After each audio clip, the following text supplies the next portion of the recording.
So this will be our last example that I work through, and I wanted to do something that was a little bit different. So here you'll notice you've got uh, two variables. You've got a column for x1 and a column for x2, and we happen to have three equations. This is what's referred to as an overdetermined system because we have more equations than unknowns.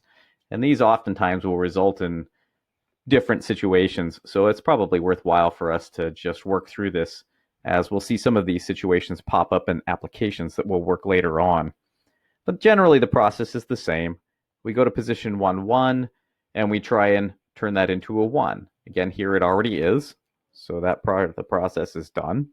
And let's go ahead and turn everything else in that column into a 0 using those row operations. So first things first, we rewrite the top row. And we're going to go ahead and make new second rows.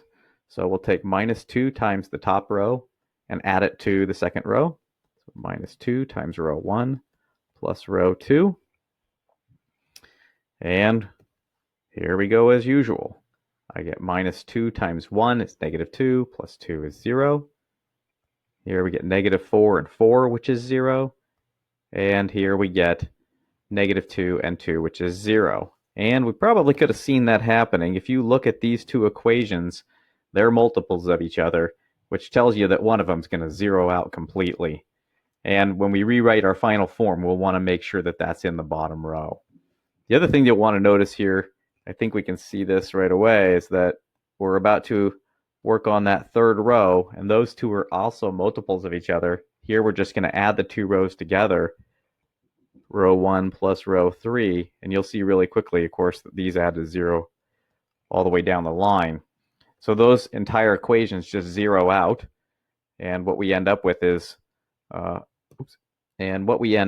here is a system that just says that x1 plus 2x2 equals 1, and that's all we get.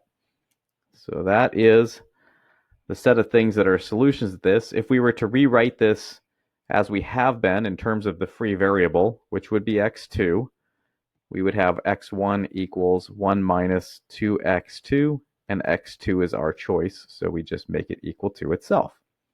So this now represents the set of solutions to the system of equations represented by that matrix there.